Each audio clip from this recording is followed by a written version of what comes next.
Monsieur le Premier ministre légitime du Togo, Mesdames, Messieurs les membres du gouvernement légitime du Togo, Monsieur le Président de l'ONS, Mesdames, Messieurs les membres du bureau exécutif et du conseil stratégique de l'ONS, Mesdames, Messieurs les responsables des différentes organisations de l'ONS, chers panélistes, Mesdames, Messieurs, le rideau vient de tomber hier, 24 août 2023, sur le 15e sommet des BRICS à Johannesburg, avec le renforcement de la souveraineté des pays membres et de leurs partenaires sur fond d'accélération de la dédollarisation du commerce international, de par le renforcement des monnaies locales, assorti également d'un plaidoyer en faveur du respect du droit international pour un monde multipolaire inclusif. L'Afrique, à travers le pays de Nelson Mandela, était à l'honneur. Et l'adhésion de l'Égypte et de l'Éthiopie au BRICS est à saluer, tout comme le soutien affiché à l'agenda 2033 de l'Union africaine et à la zone de libre-échange continentale africaine, nonobstant la triste réalité que notre continent, le plus riche et nourricier de l'industrie mondiale, reste en marge du commerce mondial par défaut de productivité et de valeur ajoutée. Avec la fin de l'hégémonie occidentale face à l'expansion des BRICS et au renforcement de l'organisation de coopération de Shanghai, avec l'adhésion en juillet dernier de l'Iran, plus que jamais, se pose la question de l'avenir de l'Afrique, de l'humanité et de la civilisation universelle. Ce qui fait que la rencontre de ce soir, en miroir au 15e sommet des BRICS, est axée sur la thématique souveraineté et renaissance africaine, soulève la question de l'incontournable triptyque, c'est-à-dire l'ADN de la souveraineté des peuples. Donc, vous comprenez et partagez avec moi que la rencontre de ce soir est d'une importance capitale.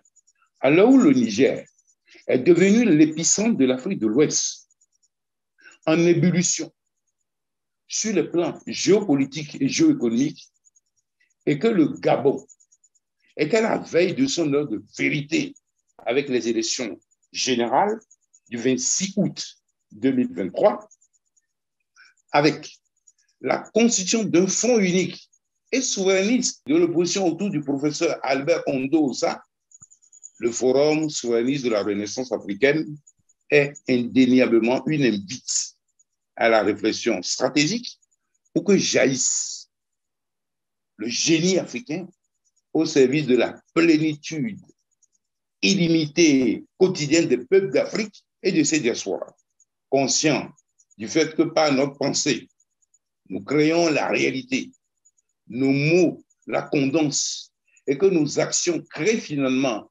notre monde d'expérience. Je souhaite de tout cœur que nos échanges de ce soir participent à la consolidation de l'intégration continentale par le bas au niveau des peuples afin de catalyser à l'aune de l'expansion quantique la renaissance africaine. Peut-il avoir de renaissance africaine sans souveraineté?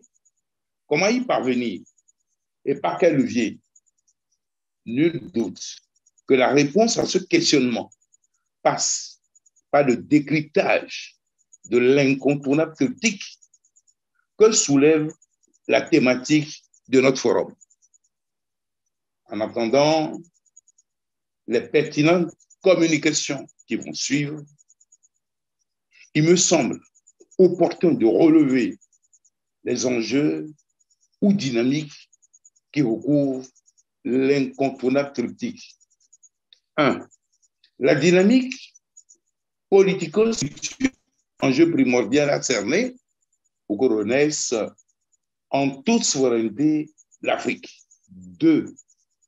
La dynamique monétaire, enjeu fondamental à maîtriser, en adossant alors notre monnaie à créer sans concession vis-à-vis de qui que ce soit.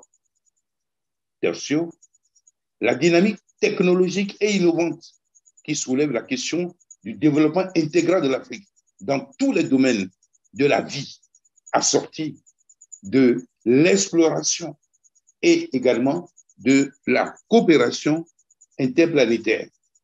Chers amis et chers invités, l'heure n'est plus au discours, mais à l'action réfléchie, mue par la dynamique panafricaine. C'est dans cette perspective, il doit être donc notre raison d'être collective et également le souci de mobiliser toutes nos ressources. Je me réjouis de constater qu'à l'instar des membres du gouvernement légitime du Togo, issus des élections présidentielles du 22 février 2020, et de l'ensemble de l'écosystème DMK, les responsables de l'ONS ont pris la mesure des enjeux et travaillent consciencieusement pour que se matérialisent les idéaux contenus dans la charte des valeurs de l'ONS. C'est ici le lieu pour moi de saluer toute la lignée des panafricains qui, depuis nos aïeux, des temps immémoriaux, de Kemet, en passant par Marcus, jusqu'à tous ceux qui, de nos jours, sont au front à tous les niveaux pour relever le continent africain. Célébrons chaque jour à partir de nos cœurs, conscients de notre mission générationnelle.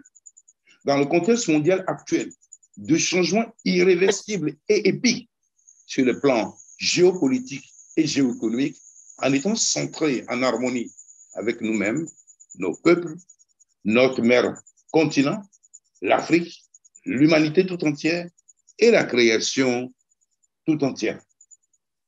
Je souhaite plein succès à nos travaux du Forum souverainiste de la Renaissance africaine, afin qu'ils deviennent un des maillons de la chaîne de la libération de l'Afrique que nous proclamons désormais souveraine, prospère et phare de l'humanité.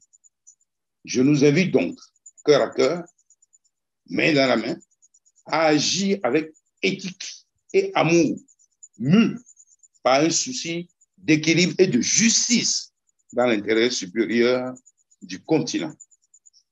Vive la Renaissance africaine. Je vous remercie.